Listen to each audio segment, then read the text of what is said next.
نحمدہ و نصلی علی رسولہ الکریم۔ ماہ رجب جاری و ساری ہے اور اپنے اختتام کے قریب ہے، اور ایک قول کے مطابق رسول کریم صلی اللہ علیہ وسلم کو اس ماہ مقدس میں معراج جسمانی ہوئی۔ تفصیلی واقعہ ہے، واقعہ بیان کرنا مقصود نہیں، لیکن وہ چیز کہ جو ہمارے عمل سے متعلق ہے اسے ذکر کرنا مقصود ہے۔ آقا کریم صلی اللہ علیہ وسلم جس وقت معراج کے لیے تشریف لے گئے تو آپ کو پتہ ہونا چاہیے کہ حضور نبی کریم صلی اللہ علیہ وسلم کو اس رات کے اندر 3 تحفے عطا فرمائے۔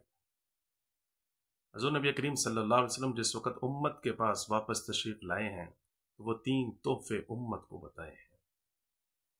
ذرا سوچئے تو صحیح، ذرا غور و فکر تو کیجئے، ذرا تدبر تو کیجئے، ذرا تفکر تو کیجئے، ذرا سوچئے اس بات میں کہ یہ تحفے کس کی طرف سے آ رہے ہیں۔ حق تعالی شانوں کی طرف سے۔ آج ہم میں سے کوئی کسی کو تحفہ دیتا ہے اور وہ دوسرا قبول نہ کرے تو دینے والا ناراض ہو جاتا ہے۔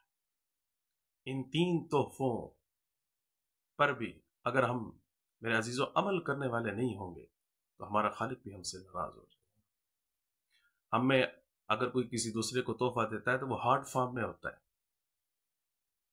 یا کسی پیسوں کی صورت میں ہوگا، پیمنٹ کی صورت میں ہوگا، کسی اور چیز کی صورت میں ہوگا، لیکن جس چیز کی بھی صورت میں ہو وہ دائمی نہیں ہوتا، وہ باقی رہنے والا نہیں ہے، وہ ہمیشہ رہنے والا نہیں۔ اللہ رب العزت نے حضور نبی کریم صلی اللہ علیہ وسلم کو جو تحفے عطا فرمائے وہ ہمیشہ رہنے والے ہیں، ان کے اندر دوام ہے، ان کے بقا کے اندر دوام ہے، وہ ہمیشہ ہمیشہ رہنے والے ہیں۔ چنانچہ سب سے پہلا تحفہ جو دیا وہ نماز تھا۔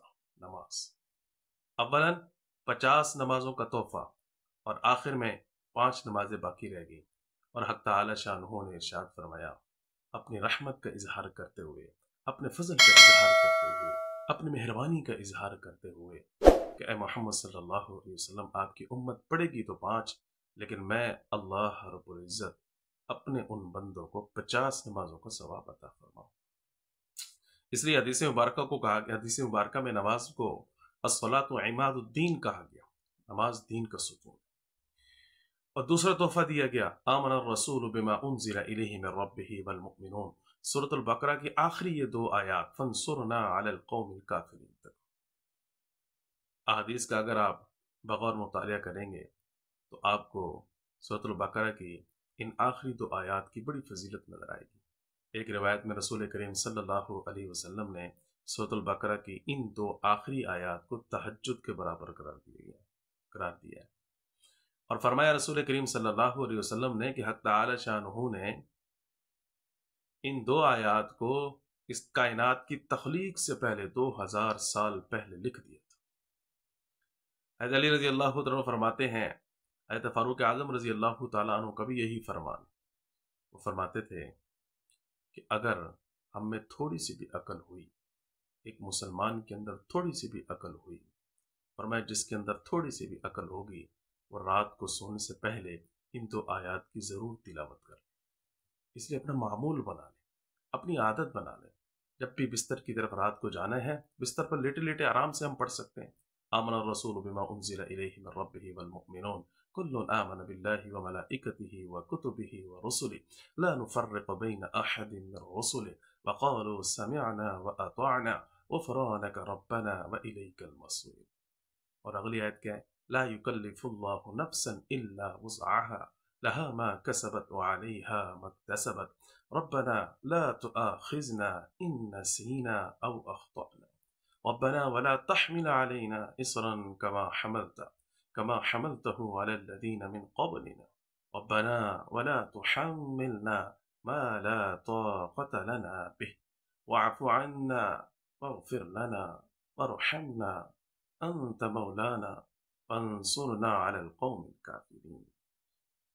اور معراج کی رات رسول کریم صلی اللہ علیہ وسلم کو امت کے لیے حق تعالی شانہ نے اپنے بندوں کے لیے اور بندیوں کے لیے جو تحفہ تیسرا عطا فرمایا وہ گناہگار لوگوں کے لیے توبہ کا دروازہ ہے، کہ میرے بندوں کو جا کے بتا دینا کہ تمہارے لیے توبہ کا دروازہ ہمیشہ سے کھلا ہوا ہے۔ حدیث کے الفاظ ہیں کہ اگر میرے کسی بندے بندی نے ایسے گناہ کا ارتکاب کیا جو اسے تباہ و بربادی کے اندر مبتلا کر دینے والے ہوں، اس کی آخرت کو خراب کر دینے والے ہوں، لیکن وہ سچے دل سے توبہ کرے تو میں اللہ اپنے ان بندوں کو اور بندیوں کی توبہ کو قبول فرما لوں، سوائے مشرک کے، کہ مشرک کی کسی بھی صورت کے اندر حق تعالی شانہ کی بارگاہ میں معافی نہیں۔ اور میرے عزیزوں، 4 تحفے حضرت ابراہیم علیہ السلام نے بھیجے ہمارے لیے۔ 3 تحفے آئے اللہ رب العزت کی طرف سے، اور 4 تحفے آئے ہیں حضرت ابراہیم علیہ السلام کی طرف سے۔ واپسی میں حضرت ابراہیم علیہ السلام نے ارشاد فرمایا تھا کہ اپنی امت کو جا کر یہ بات بتا دینا کہ جنت چٹیل میدان ہے، اگر تم جنت کو آباد کرنا چاہتے ہو تو ان 4 کلمات کی کثرت کے ساتھ پابندی کرنی ہے، اللہ رب العزت اس کے بدلے میں تمہارے لیے جنت میں محلات پیدا فرما دے گا۔ چنانچہ سب سے پہلا جملہ حضرت ابراہیم علیہ السلام نے ارشاد فرمایا، پہلا جملہ ہے سبحان اللہ، دوسرا جملہ ہے الحمدللہ، تیسرا جملہ ہے اللہ اکبر، اور چوتھا جملہ ہے لا الہ الا اللہ۔ اس لیے میرے عزیزو، آج کی اس ویڈیو کے اندر میں یہ بتانا چاہتا ہوں آپ تمام احباب کو کہ ہم نماز کی پابندی کریں، اور رات کو سونے سے پہلے سورۃ البقرہ کی آخری جو 2 آیات ہیں وہ تلاوت کر کے سونے والے ہم بن جائیں، اسے ہم زندگی کا اپنا معمول بنا لیں۔ اور تیسری چیز، ہم کثرت کے ساتھ نماز بھی پڑھیں، اور ہر نماز کے بعد جو ہے استغفار کرتے رہیں، توبہ کرتے رہیں۔ ایک اور روایت کے اندر آتا ہے، رسول کریم صلی اللہ علیہ وسلم نے ارشاد فرمایا، جس کے نام اعمال کے اندر بروز محشر زیادہ سے زیادہ توبہ نکلی کہ اس نے زیادہ سے زیادہ دنیا کے اندر توبہ کی تھی، اللہ رب العزت اس کو ویسے ہی بغیر حساب و کتاب کے جنت میں داخل فرما دے گی۔ اور اس کے علاوہ سبحان اللہ، الحمدللہ، اللہ اکبر اور لا الہ الا اللہ، یہ ہر وقت جو ہے ہماری زبان جو ہے اس سے تر ہو۔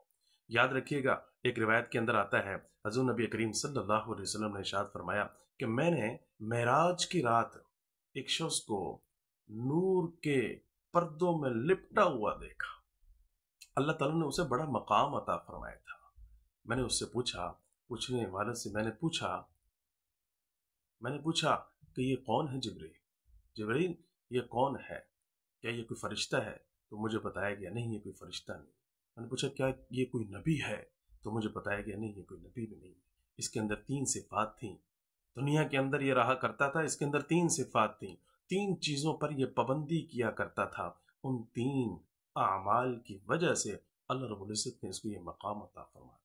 پہلی چیز، اس کی زبان ہمیشہ اللہ رب العزت کے ذکر سے تر رہا کرتی تھی۔ دوسری چیز، معلق بالمساجد، اس کا دل ہر ٹائم مسجد کے ساتھ معلق رہتا تھا، نماز کی پابندی تھی۔ تیسری چیز، اس نے کبھی بھی اپنے والدین کی گستاخی نہیں کی، کبھی بھی اس نے اپنے والدین کی توہین نہیں کی، والدین کے سامنے کبھی بھی اس نے اونچی آواز میں بات نہیں کی۔ تو ان 3 چیزوں کی بھی ہم پابندی کریں، اللہ عمل کرنے کی ہم سب کو توفیق عطا فرمائے۔